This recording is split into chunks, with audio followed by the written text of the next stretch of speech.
E aí, comunidade gamer, tudo certo com vocês? Então, beleza? Então, bom, gente, eu sou o Muma e sejam muito bem-vindos a mais um episódio do MumaCast, né? Seu podcast aí semanal aí, né, onde você fica sabendo das novidades e também aprende um pouquinho aí sobre futebol, né? E também se distrai um pouco aí desse mundo aí, né, que tá sempre corrido. Hoje, o meu irmão tá aí também com a gente e eu vou só abrir antes dele falar. A gente vai falar de 3 temazinhos hoje. Um tema, ele me falou, ele só me passou falando que ia falar uma coisa sobre FIFA.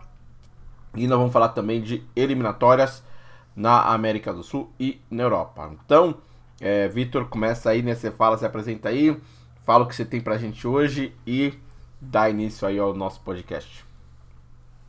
Chama! Fala pessoal, tudo bem com vocês? Para aí mais uma vez estejam com saúde acima de tudo. Começamos aí mais uma vez nosso podcast aí.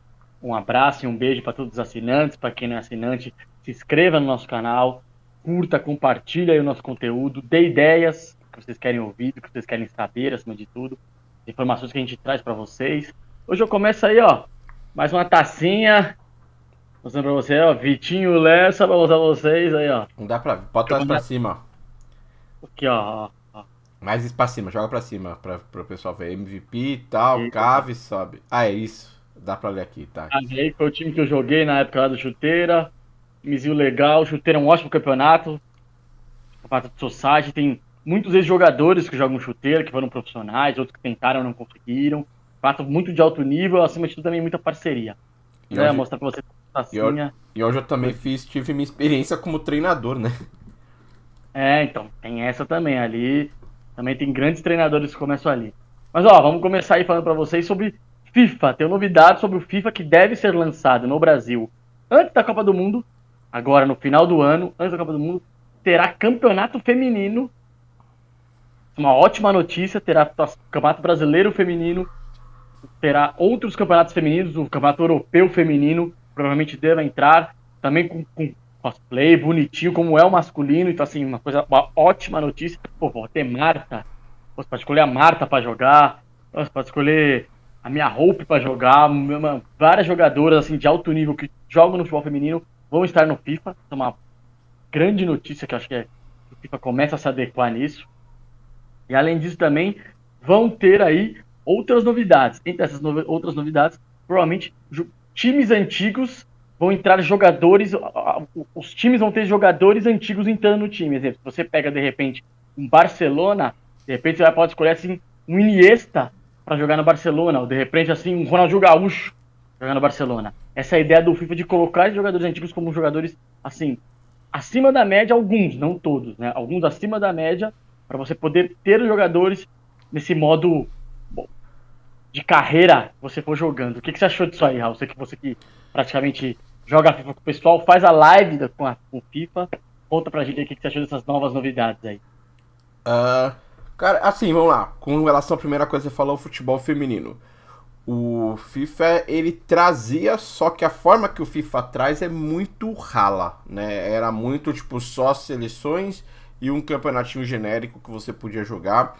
Aliás, o FIFA também que deve mudar de nome, né? Ele deve provavelmente, porque parece que os direitos do FIFA, a EA Sports está cobrando um valor mais alto, ou a FIFA está cobrando um valor mais alto pelos direitos de usar o nome.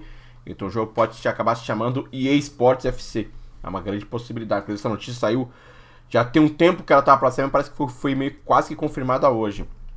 Mas isso é legal porque um dos não concorrentes, mas o outro jogo que eu jogo aqui no canal, mas também outro jogo de futebol de alto nível, assim, em termos de preparação, em termos de produção, que é o Football Manager, provavelmente já falou ano passado, né, que tem inclusive uma mulher na produção para incluir o futebol feminino dentro do jogo, assim, com todas as nuances, porque o Futebol Manager é um jogo de simulação, né, então é simulação de técnico, então tudo no jogo, o jogo é muito mais detalhado em relação às simulações, a coisa toda. Então lá eles já tem inclusive uma mulher tal, que eles estão gravando já os lances com o pessoal do feminino, então deve trazer também esse ano. O FIFA tá um pouco mais à frente, porque o FIFA já traz o futebol feminino, então ele já tem um pouco das físicas, só que aprimorar essa física, aprimorar ampliar talvez o modo carreira do futebol feminino, que eu acho que seria muito legal. Estou muito ansioso pro Futebol Manager, e se o FIFA puder trazer, o EA Sports puder trazer, também é muito bom. Com relação a jogadores clássicos no modo carreira, isso é uma coisa que tinha, que chegou a ter no Pro Evolution Soccer, né, no PES. O PES que praticamente, coitado, ele se enterrou, né? O jogo se enterrou esse ano, depois dessa última edição. Mas ele trazia isso. Ele trazia a possibilidade de você fazer uma autocarreira com jogadores clássicos, como Maradona, Pelé, Roberto Carlos, na época Roberto Carlos, Cruyff, um monte de jogadores que você poderia jogar no modo carreira. Você podia ter a opção de começar uma autocarreira com esses jogadores.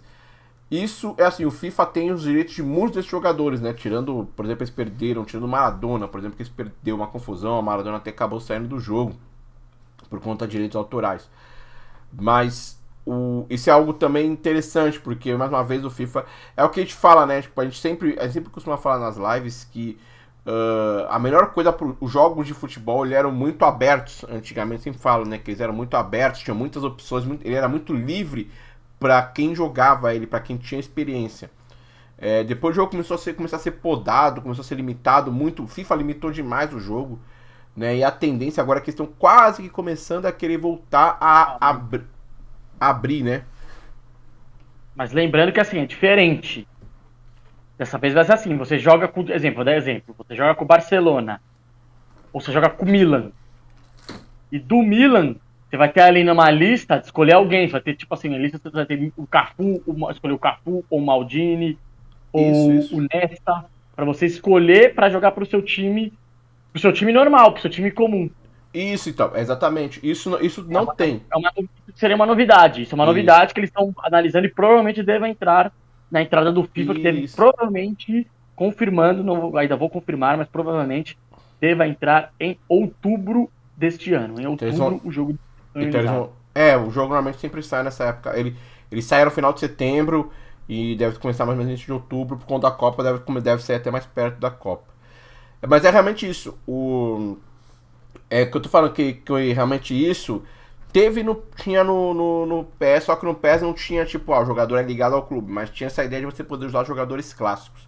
E isso no FIFA vai possibilitar o quê? Porque o FIFA era muito, tipo assim, tem que ser tudo perfeitinho. Era, tipo, só o time, só os jogadores que podem jogar. Você não pode mexer, você não pode alterar o jogador, você não pode mexer no jogador. Então, em termos de edição, o jogo era muito limitado. E eles estão vendo um pouco, talvez. E o problema maior é que eles não estão com muita competição. Então, vamos esperar para ver, né, se realmente eles vão trazer. Tomara que seja, né? Porque é uma evolução do jogo. E aí todo mundo ganha com isso daí. Uma novidade aí, lembrando, para todo mundo aí da comunidade gamer aí que tá com a gente, que sempre tá com a gente aí tanto nas lives, também aqui no podcast aí. Fica a informação. Logo a gente vai sempre atualizando vocês do que vai acontecendo no FIFA. Não só no FIFA, de outros jogos. E logo trair novidades sobre BBB. Voltando aí, já me cobraram isso. Eu vou trazer assim o que anda acontecendo, o que vai ser do BBB. Mais pra frente eu vou contar tudo isso dos participantes, o que vai acontecer, quais são os planos da Globo para alguns, outro para outros, o que vai acontecer com outros. Mas assim, mais pra frente a gente vai contar isso aí. Bora! Certo, então vamos embora então. Então a gente vai abrir hoje com as eliminatórias sul-americanas. Nós temos os quatro classificados direto para a Copa do Mundo, né? Brasil, Argentina, Equador e Uruguai estão já confirmados no Catar no final daqui a 8 meses. E a última vaga, que na verdade é a última vaga, né? É a vaga para a repescagem, que é praticamente a repescagem é contra o time da. É contra o time lá da Oceania, não é o jogo contra o da Oceania. Então, que é praticamente uma quinta vaga, né? Muito difícil, provavelmente deve ser a Nova Zelândia. É muito difícil que qualquer uma dessas seleções não consiga classificar contra a Nova Zelândia. Nós temos Peru com 21 pontos, Colômbia com 20, Chile com 19. Esses três times disputam uma vaga. Hoje, se terminasse hoje, o Peru seria a seleção peruana, seria a seleção que estaria indo jogar aí a repescagem. Só que nós temos aí no último jogo a seleção peruana enfrenta o Paraguai, né, que não tem chance de mais nada, joga em casa. A Colômbia tem um jogo que talvez pode complicar, mas não sabemos se vai complicar, que é um jogo contra a Venezuela fora de casa, em Chachamay, né, contra a Venezuela. A Venezuela é a última colocada da Copa, das eliminatórias. E o Chile, que aparentemente tem um jogo mais complicado, né, que é contra a equipe do Uruguai, mas joga em casa. O que acontece? Basicamente assim, o Peru tá na frente, a Colômbia vem atrás, o Chile vem atrás. Se os três vencerem, passa o Peru. Se o Peru, por acaso, empatar e a Colômbia ganhar, passa a Colômbia. Se Peru e Colômbia perderem e o Chile ganhar, passa o Chile. Se empatar o jogo do Peru e o Chile vencer, o Chile passa, porque o Chile vai acabar tendo um saldo de gols melhor. Hoje o Peru e o Chile têm o mesmo saldo. Então, essas são as condições para cada uma das seleções passarem, né? Peru basta vencer ou empatar e torcer para Colômbia e Chile não vencerem. Colômbia tem que vencer e torcer para o Peru não perder, e o Chile tem que vencer e torcer para Colômbia e Peru não vencerem, certo? Então, essa é a situação. O que você acha aí desses últimos jogos aí das eliminatórias, e se você teria que escolher quem você acha que conseguiria essa vaga nesse último jogo? Uma situação complicada, eu acho assim. Começando pelo Peru. Peru é uma seleção já um tempo com o Gareca, né, como treinador, um trabalho um pouco mais sólido, mas é uma seleção que está precisando de uma renovação. Está com uma geração assim um pouco mais antiga. Já vem a geração que era do Paulo Guerreiro, uma geração até que foi para a Copa do Mundo passada, que tem Paulo Guerreiro, tem o Cueva, ainda tem você tem o Yotun no meio campo, é uma equipe que joga muito no 4-4-2. Continuou o Farfán, continua ainda na seleção, então assim, uma seleção um pouco mais antiga, jogadores um pouco mais velhos. Então assim, o Peru para mim ainda é o favorito. Faz um jogo em casa contra o Paraguai, provavelmente lá em Cusco, deve apelar para um jogo de uma ligação um pouco mais direta com o Cueva. O Cueva o Cueva faz bons jogos pela seleção. O Cueva é um jogador muito estável quando ele está no clube. Mas na seleção ele tem uma regularidade um pouco melhor. Então, assim, ele é um jogador que vem carregando meio time pra frente. Não tem o Guerreiro até que tá sem clube, por enquanto ainda, não saiu do Internacional, não acertou com ninguém ainda, fez especulado em alguns clubes, tá, mas no final não fechou com ninguém, ainda tá sem clube, e não está convocado para essas eliminatórias, para essas últimas rodadas. Então, assim, eu vejo o Peru ainda candidato até pelo trabalho um pouco mais sólido. Você tem a Colômbia, que tem o Reinaldo Rueda, que pegou no meio do caminho, tá meio que acertando, começa a se acertar um pouco mais. A Colômbia, assim, tem bons valores individuais. Luiz Dias, muito bem no Liverpool, Quadrado, que também consolidado na Juventus. Você tem o Rames, que voltou a ser convocado. Você tem bons centroavantes colombianos, não só o Borja, assim, e mesmo que não foi bem no Palmeiras e no Grêmio, foi regular no Grêmio, chegou a fazer alguns gols, foi regular, mas ele volta ao Júnior Barranquilla e vai bem no Júnior Barranquilla. Hoje tem valores individuais melhores, tem um time melhor. Acho que a Colômbia vence o seu jogo, mas acho que o Peru também vence o Paraguai. Acho que o Peru passa, a minha aposta é a passagem do Peru. E o Chile na corda bamba. O Chile, assim, corda bambíssima. Assim, o Chile tentava ontem, pelo menos, um empate contra o Brasil lá no Maracanã. Fez um jogo muito abaixo, muito abaixo. O Chile também passa por um processo, acho que precisa de um processo de uma renovação na seleção. Vidal e Sanches ainda se mantendo na seleção, mas assim, estão ficando um pouco mais experientes, vamos dizer assim. Acho que tirando o Brasil e a Argentina, todo mundo aí precisa. Todo mundo vem da geração anterior, né? Tirando o Brasil e a Argentina, tá todo mundo na geração anterior ainda. Né?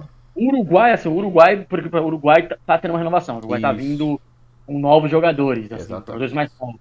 Tirando assim, Suárez e Cavani, teoricamente, que ainda são pilares, mas mesmo assim, Suárez e Cavani às vezes nem jogam.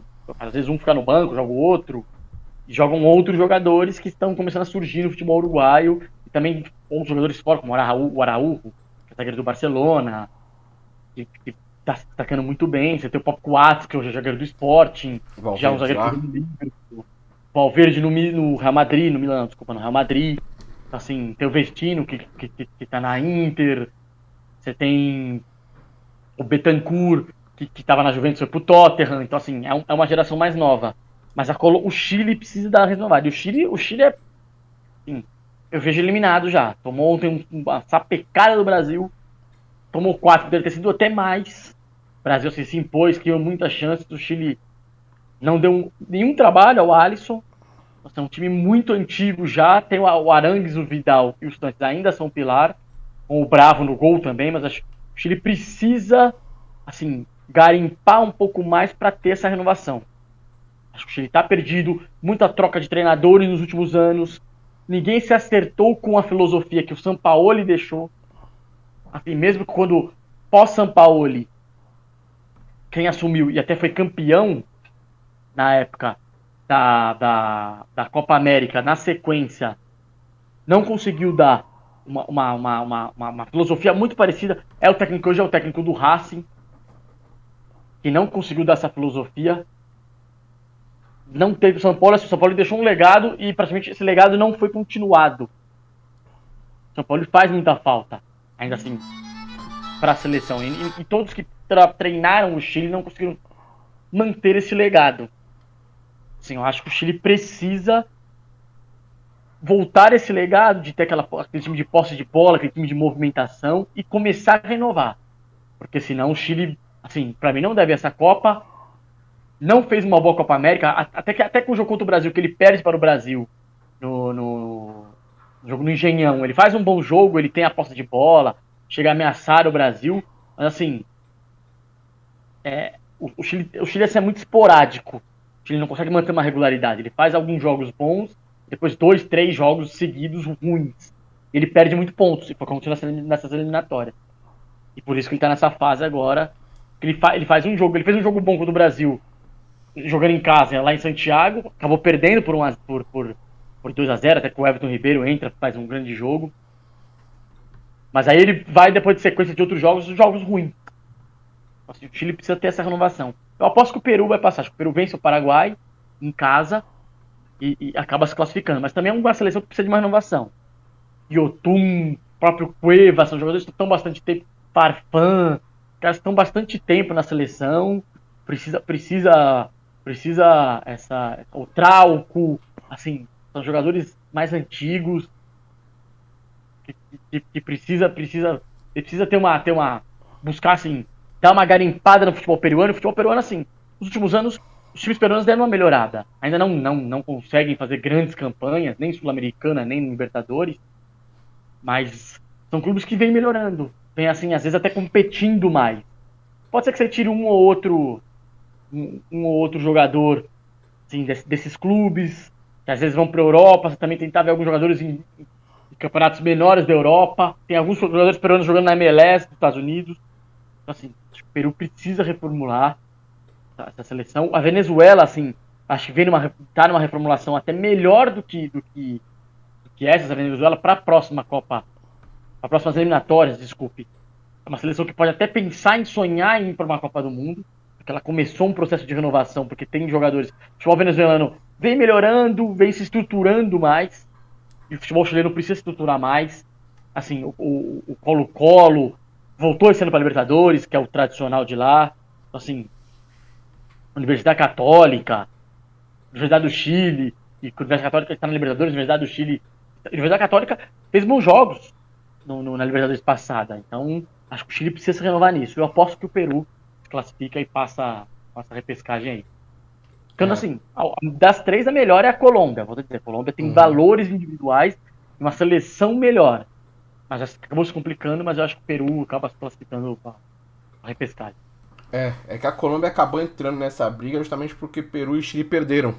E ela conseguiu se infiltrar nessa briga aí, né? Então ainda conseguiu essa oportunidade. Realmente, eu fico também, se eu fosse apontar, eu acho que pelo fato do Peru jogar em casa e o Paraguai não ter mais o que fazer, é muito difícil. Até porque se uma dessas três se enfrentasse, até poderia falar. O problema é que as três jogam contra três times que não tem qualquer tipo de pretensão ainda. Talvez o Uruguai, que possa, talvez, não sei se, acho que não muda muita coisa, vencer para tentar ficar na frente do Equador. E aí complica ainda mais a vida do Chile, né? Não, na verdade muda, porque assim, quando depois tem os sorteios, As Né? classificações nas Né? eliminatórias Ah, influenciam. tá. Não é pelo ranking, porque antes foi pela. A última foi pelo Tem ranking o da FIFA. ranking, mas também as classificações influenciam. Então, assim, até porque também premiação para as federações, se você fica em primeiro, fica em segundo, tem uma premiação, você ganha uma premiação maior pelas colocações. Ah, Então, então assim, é uma complica boa ainda ter mais pro Chile. pensar. Sim, então, assim, para Entendi. as federações é uma boa você ter você ganhar essa premiação um pouco maior. Então, Entendi. eu vejo o Chile É, muito, muito daí, estável, muito estável, não acho que pega. Para mim fica entre Peru e Colômbia, mas eu ainda acho que o Peru acaba se classificando e vencendo o jogo em casa contra o Paraguai. certo. Realmente acho que eu acredito também nessa mesma situação. Bom, e a gente tem para falar também um pouco sobre as eliminatórias europeias, né? Que talvez emplacou aí uma das maiores surpresas da história do futebol, sem dúvida nenhuma. Né? Eu acho que a Itália é o que é o futebol, né? No jogo eu dei uma olhada não vi o jogo, né? Mas eu vi os melhores momentos. O cara chuta uma bola, o cara domina a bola, chuta uma bola praticamente os 5 6 passos da. É praticamente o chute da intermediária, rasteiro. Uma bola, na minha opinião, até defensável, que o Donnarumma não defendeu. E, e acabou botando a Macedônia, que foi castigada no jogo, sobreviveu. Para disputar contra Portugal, que com a ajuda dos brasileiros passou pela Turquia, que teve um cara que se aquele pênalti, se o cara não isola aquele pênalti, não sei o que seria esse jogo ainda. Né? Então não foi um jogo. A gente imaginava já, né, que Turquia e Portugal seria um jogo mais tenso. E nós temos a Suécia que derrotou a República Tcheca na prorrogação. Parece que o Ibra tá lá ainda, né? Eu não sabia disso. O Ibra voltou, parece, para a seleção para tentar Ele joga agora o jogo contra a a Polônia, né? Então vai ser Ibra Polônia contra e vai jogar. Lewandowski, né? Pra também Isso. tentando a vaga aí. Né? E aí a gente tem. A gente vai falar de Gales, porque Gales não sabemos o que vai acontecer com Gales. Gales fez uma partida incrível contra a Áustria também. A gente não sabe porque tem outro jogo da Escócia que tá pendente, então a gente vai esperar para falar. Então a gente vai trazer um pouquinho, o Vitor vai falar um pouquinho desses jogos aí, Polônia, Portugal e Macedônia do Norte, Polônia e Suécia, os jogos aí, né, em Portugal e na Polônia, né, na próxima terça-feira agora. O que se tem para falar aí do que foram os jogos anteriores e o que esperar desses próximos jogos aí, né, desses confrontos? Começando aí pela classificação de Portugal. Difícil. Um adversário difícil. Turquia é uma seleção também que vem numa renovação.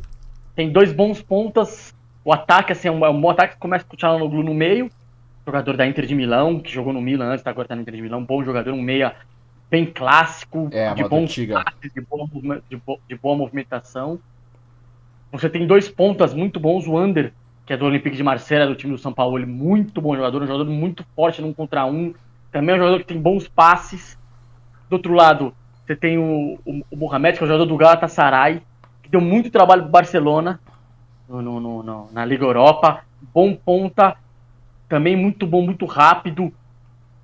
E centroavante, o Turkoglu, que perdeu o pênalti, que joga no Lille, que é um bom centroavante. Ele perde o pênalti, mas é um centroavante assim, alto, forte, de boa presença de área, que acaba perdendo o pênalti. Ele faz o gol do 2-1 e perde o pênalti, sendo do 2-2. É um atacante que ele tem jogada aérea, mas ele também sabe sair da área para tentar fazer um pivô, tentar armar o time. É uma boa seleção. Seleção, assim, ainda em formação nova, a seleção da Turquia, mas só que assim, para as próximas eliminatórias, para a Eurocopa, porque primeiro vem a Eurocopa, depois você disputa as eliminatórias para a Copa do Mundo, uma seleção que pode dar trabalho.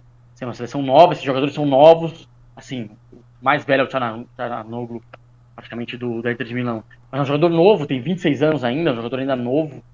Assim, é uma seleção nova, uma seleção assim, que vem num processo diferente, visando muito, principalmente a Eurocopa. Óbvio que eles gostariam de ter ido para a Copa do Mundo, mas o plano é mais visando a Eurocopa, a próxima Eurocopa, e depois a Copa do Mundo. Assim, foi um jogo difícil. Portugal assim, se impôs. Portugal numa formação, assim, todo mundo reclama muito do Fernando Santos. O Fernando Santos é um treinador um pouco mais conservador, um treinador que joga com uma formação um pouco mais defensiva. Mas às vezes ele joga com dois volantes. Ele foi totalmente ao contrário. Ele joga com o João Moutinho, de primeiro volante, que nem é um primeiro volante. O João Moutinho é um jogador, às vezes, joga de um segundo volante até um meia, muitas vezes no Wolverhampton. Ele traz o Danilo para ser zagueiro, porque ele não tem o Pepe, né? O Pepe teve Covid, o Pepe não acabou ficando de fora. O Pepe vai ter que fazer um teste para ver se ele pode jogar contra a Macedônia na terça-feira. Ele não tem o Pepe, ele traz o Danilo para trás. O Danilo faz isso no PSG também. Tem um time muito ofensivo. Ele não, assim, eu acho, ele joga com o Dalot, eu prefiro o João Cancelo. Acho que o João Cancelo, acho até um dos melhores laterais do mundo hoje. Ele joga na esquerda no Manchester City, vai muito bem, então pode jogar na direita. O Cancelo é um dos grandes laterais do mundo hoje, na minha opinião. Tem o Rafael Guerreiro, que é um lateral muito ofensivo. E ele tem como meias o Bernardo Silva, que já vem fazendo essa função de um meio campista no Manchester City, com o Bruno Fernandes. Assim, com o Otávio, que é o brasileiro que jogou no Inter, revelado pelo Inter. Hoje jogador do Porto, há muitos anos em Portugal. Palmeiras tentou a contratação dele, não conseguiu. Ele provavelmente não deva ficar no Porto. Assim, ele tem propostas do Milan, tem propostas de times da Premier League. Provavelmente na próxima janela ele deve sair do Porto. E com o Diogo Jota, que assim, uma fase esplendorosa no Liverpool. E o Cristiano Ronaldo como aquele falso 9. O Cristiano Ronaldo já vem adotando essa função há um tempo. O Cristiano Ronaldo, assim, tem muita liberdade para se movimentar, vir armar. Até pela responsabilidade do Cristiano Ronaldo não ter, ainda pela idade e tal, não tem que estar voltando tanto para recompor. Assim, ele ficou um time ofensivo, se impôs no primeiro tempo, fez 2-0, poderia ter feito 3 até 4. E o segundo tempo ele diminui o ritmo e a Turquia cresce. É um jogo assim, muito mais imprevisível no segundo tempo. E assim, no final do jogo, que assim, ele bota o Rafael Leão, que assim, eu falei, Portugal tem uma geração muito boa em relação a jogadores. Pô, começou esses jogadores, eu escalei o time pra você tem no banco João Félix, tem no banco Rafael Leão, que tá uma ótima temporada pelo Milan, tem no banco Matheus Pereira, que tá numa boa temporada pelo Sport, você tem Gonzalo Guedes, que tá numa boa temporada pelo Valência, você tem, que não foi convocado, o Podense, que é um bom jogador, é um bom ponta do Wolverhampton, você tem o Trincão, que era do Barcelona, tá emprestado do Wolverhampton, também tá numa boa temporada lá na Premier League. Aí entra o William Carvalho. O William Carvalho é um bom volante que distribui muito bem pelo meio campo, que tá no Betis. Assim, você tem uma geração. A geração é muito forte de Portugal. Você tem no banco o Nuno Gomes, lateral esquerdo do PSG, muito bom jogador, não começa jogando, ele prefere o Rafael Guerreiro. Assim, uma geração de jogadores muito boa. Portugal tem uma geração muito boa. A seleção, assim, tirando a França, que acho assim, tem os melhores jogadores, acho que Portugal não deve nada para nenhuma seleção. Nenhuma seleção em relação a nomes. Se o Fernando Santos conseguir acertar essa seleção, óbvio, se classificando para a Copa, é uma seleção que pode até sonhar ter voos altos na Copa do Mundo. É uma seleção de bons nomes. Foi um jogo muito parelho no segundo tempo. E Portugal, sim, Portugal tem esse velho problema pelo treinador. O Fernando Santos é um treinador assim, ele faz 1x0, faz 2x0, ele recua o time, que é mais fechar a casinha. Ele não tenta assim, ele não continua sendo agudo para continuar fazendo gol. Ele prefere atrair o adversário para tentar jogar em contra-ataque. Em vez de, com esses jogadores, ter a posse de bola e tentar fazer 3, 4 e matar o adversário de vez. E aí Portugal sofre nisso. É um problema que, assim, a imprensa portuguesa já vem conectando muito tempo, enchendo muito lá nos jornais sobre isso, sobre o Fernando Santos, sobre isso. Porque ele é um treinador, assim, mais conservador nesse ponto. Ele faz 1x0, 2x0, às vezes ele recua as linhas para jogar em contra-ataque, e às vezes o contra-ataque não entra. E aí Portugal acaba sofrendo uma pressão desnecessária jogando em casa. Mas no final Portugal consegue. A Turquia perde o pênalti, desespera no jogo, e aí acaba tomando o terceiro gol e Portugal acaba fechando o caixão para enfrentar a Macedônia, que assim, um jogo totalmente atípico. A Itália pressionou, teve a posse de bola, não fez um bom jogo. Teve a posse de bola, chegou a ter chances, mas muito assim não abafa. A Itália também está num processo de renovação, mas assim, a Itália caiu muito a Itália liderava o grupo, vence a Eurocopa, liderava o grupo, assim, até com folga, cai muito nas eliminatórias. Acho assim, ela teve um problema, que assim, Jorginho teve lesão, Jorginho que era pilar, teve lesão. Ela ainda não tem a volta, ela teve o Insigne, teve lesão, e o Insigne também cai um pouco de produção no Napoli. O Barella teve lesão. São jogadores assim. O Immobile teve lesão na Lazio. Os jogadores são os pilares da equipe. Então a seleção cai nas eliminatórias. E com isso acaba jogando, assim, todo mundo achou. pressionou, não fez um jogo bom, que a Macedônia fechou, e num chute, concordo com você, um chute defensável. O Donnarumma acaba, infelizmente, não defendendo. Talvez pela passar um jogo inteiro sem você fazer nada, talvez a surpresa, pode ser uma surpresa pra ele no lance. Sim, um chute da intermediária, até defensável, ele acaba não defendendo, acaba não segurando. E assim, o gol foi aos 46 do segundo tempo. O jogo ia até os 50. Então, assim, praticamente matou a Itália. E mais, segunda vez seguida que a Itália não vai. Assim, precisa. Eu manteria o Mantini. Acho que o Mantini fez um bom trabalho. Óbvio, caiu muito de produção nas eliminatórias. Acho que assim, precisa também de uma relação. E o futebol italiano tá melhorando. O futebol italiano hoje é um futebol, a gente já trouxe aqui no podcast, que o futebol italiano é um futebol hoje mais competitivo em relação aos clubes da Europa. Tem 3 times disputando, você tem a vaga. Tem a Juventus que começa a se aproximar um pouco mais. Também pode, assim, incomodar Inter, Milan e Napoli na disputa pelo título. Então, assim, tá melhorando o futebol italiano. Precisa também, é um time, assim, um pouco mais velho, também precisa trazer novos valores, novos jogadores. Tem novos jogadores surgindo. Você tem times menores na Itália, com bons jogadores. Sassuolo é um time que tem bons jogadores, é menor. A Udinese tem bons jogadores italianos jogando. Torino tem bons jogadores jogando. Belotti ontem tá até hoje no Torino. Assim, você precisa dar uma renovada na seleção. Voltar, assim, a Itália gosta da posse de bola, mas acho que você tem que voltar ter um jogo um pouco mais direto da Itália. A Itália sempre teve esse jogo direto. O Chiesa não teve o Chiesa, né? O Chiesa não por lesão, acabou não vindo. O Chiesa é um jogador mais um problema de lesão. Importantíssimo para a seleção, acabou não vindo para esses jogos das eliminatórias. E fez muita falta, acima de tudo. Assim, a Itália precisa se renovar. E agora a Macedônia, assim, não tem mais nada a perder. Ela vai para o jogo contra Portugal, em Portugal, na terça-feira, com nada a perder. Nada a perder. Vai jogar do mesmo jeito, né? Sim, vai se fechar, tentando essa última bola. E Portugal deve ter essa mesma postura de time um pouco mais leve, de trabalho de bola, um time mais ofensivo. O Fernando Santos deve manter para enfrentar provavelmente deve ter a volta do Pepe. Acho que o Pepe deve estar negativo, deve voltar para a zaga. Acho que o Danilo deve sair, mas o resto do time deve ser igual. Ele não deve mudar o time. Então, e o Pepe, assim, fez muita falta. O Pepe, além de ser um líder, o Pepe é um bom jogador, um jogador muito bom na bola aérea. Um jogador, assim, que inflama muito o time. O Pepe é um líder lá de trás. Então, fez falta a Portugal também no jogo de ontem. Então, não tem nada a perder. Eu vejo assim, mesmo assim a Macedônia ter passado da Itália, não vejo que a Macedônia passa Portugal, não. Portugal passa, vence e estará na Copa no final do ano. E a gente tem do outro lado talvez o melhor jogo, né? Polônia e Suécia é uma partida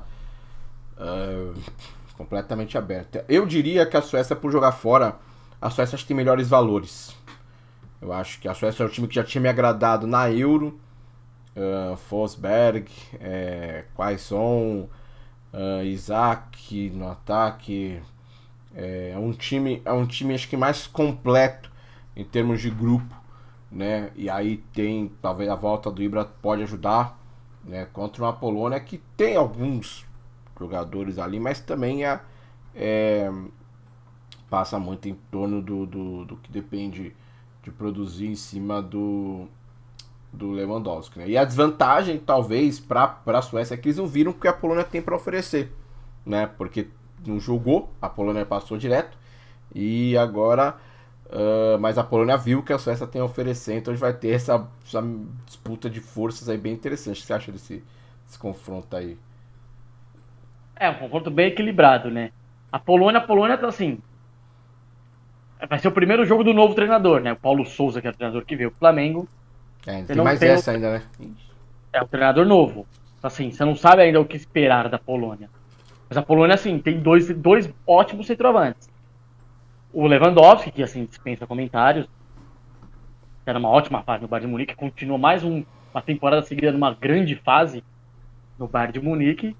E do outro lado, junto com ele, tem o Milik, que também está numa boa fase no Olympique de Marselha. Voltou a jogar regularmente com o Sampaoli.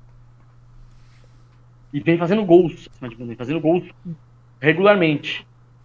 E é um centroavante assim, um pouco diferente do Lewandowski, assim, o Milik. O Milik, como o São Paulo gosta de, às vezes não gosta de ter aquele 9 fixo, o São Paulo não é esse treinador desse 9 fixo, o Milik roda muito também para vir armar, ele abre espaço, ele tá na ponta, e abre espaço para entrada do Under lá no de Marcela. O próprio Gerson vem fazendo uma função desse meia. O Payet às vezes joga como esse falso 9, e o Payet vem fazendo muitos gols, o Gerson vem fazendo gols e dando assistência.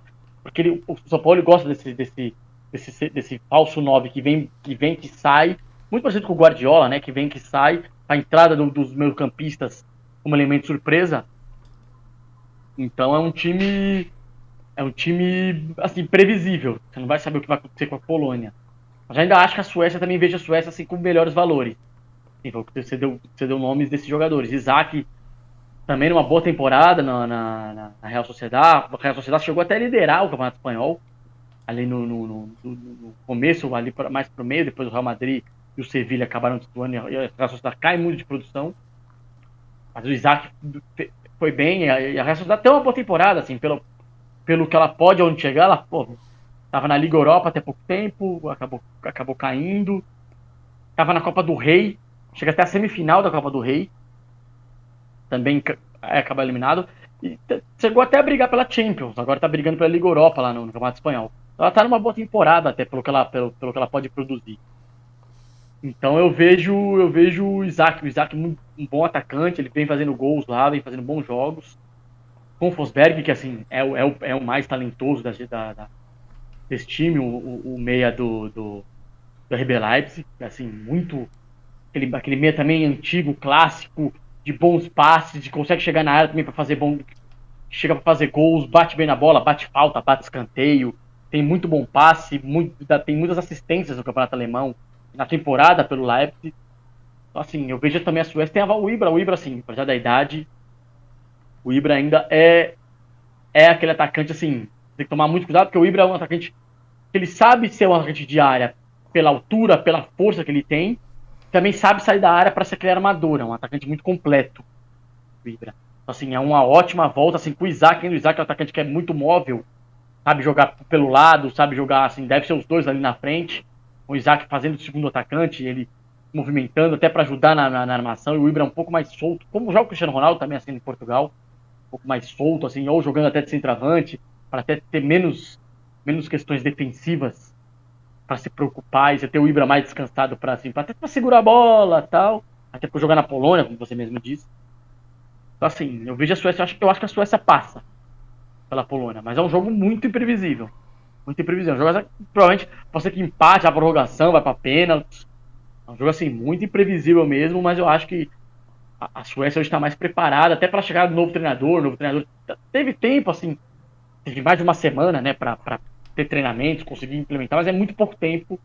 Acho que ele deve, na minha formação, que vem jogando o Paulo Souza é um treinador que gosta da posse de bola, gosta dessa linha de três atrás, e como a Polônia jogava, com essa linha de três atrás, com um desses terceiros zagueiros sendo um cara mais móvel, que é para sair para o jogo, para ter essa posse de bola. Então, e a Polônia trabalha muitas vezes com ligação direta para que os Lewandowski segura a bola lá na frente. Então, eu acho que assim, veja a Suécia melhor preparada, acho que a Suécia passa pela Polônia.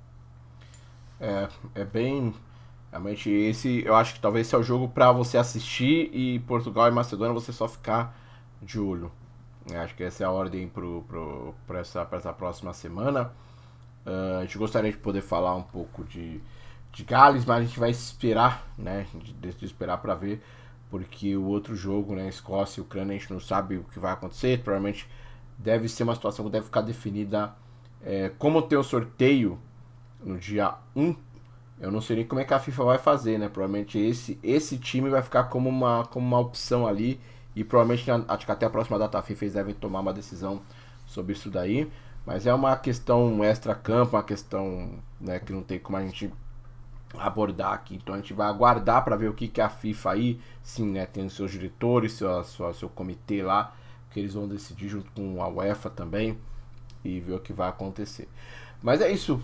Acho que a gente tem uma situação bem interessante em termos de seleção, momentos aí dramáticos aí para algumas seleções aí, né? A gente falou das seleções dramáticas, seleções que se garantiram que tem vaga, a gente vai falar delas mais pra frente, talvez depois que nós tivermos os grupos da Copa do Mundo, né, que dia 1º de abril tem o sorteio dos grupos da Copa do Mundo e a gente pode começar a partir de então, né, até a época da Copa do Mundo, começar a abordar algumas as seleções, né, e aí a gente vai abordar os principais favoritos, os times que vêm de outros continentes, né, a gente tem aí, né, talvez algumas equipes que a gente sempre tem, que sempre estão na Copa, que a gente tem curiosidade de saber se vem, o que podem produzir, né, com essas seleções africanas, as seleções asiáticas. A gente vai então esperar um pouco para falar sobre elas, tá? E é isso, pessoal. Hoje realmente ficou aí episódio muito bom. A gente abordou mais uma vez seleções e espero que vocês tenham gostado, né? Lembrando sempre, né, que se você tiver alguma sugestão, alguma ideia, né, do que você gostaria de ouvir, se você gostaria de ver, de ouvir a gente, de ver a gente discutir, de ver a gente tratar algum assunto, é só deixar no comentário, né? E sempre curtindo o vídeo, e se gostar, achou legal, tem interesse, se inscreve também no canal, tá? E aí, Vitor, vou deixar para ele dar sempre aquela mensagem final aí para vocês. Valeu, galera. Valeu, galera, mais uma vez. Obrigado aí. Tá sempre compartilhando com a gente, curtindo o canal. Mais uma vez digo, mandem com o que vocês querem saber, informações, se vocês querem que a gente debata, que a gente traga para vocês. Estamos abertos a qualquer tema, a qualquer coisa que vocês queiram saber. Estamos abertos. Óbvio, quem faz o programa são vocês. A gente está aqui pronto, só esperando vocês, acima de tudo, que fazem o canal, fazem o nosso conteúdo. Obrigado mais uma vez. Boa semana. Saúde a todos. E, mais uma vez, curtam com a gente, compartilhem. E vamos que vamos. Valeu, galera. Um abraço. Vamos descansar.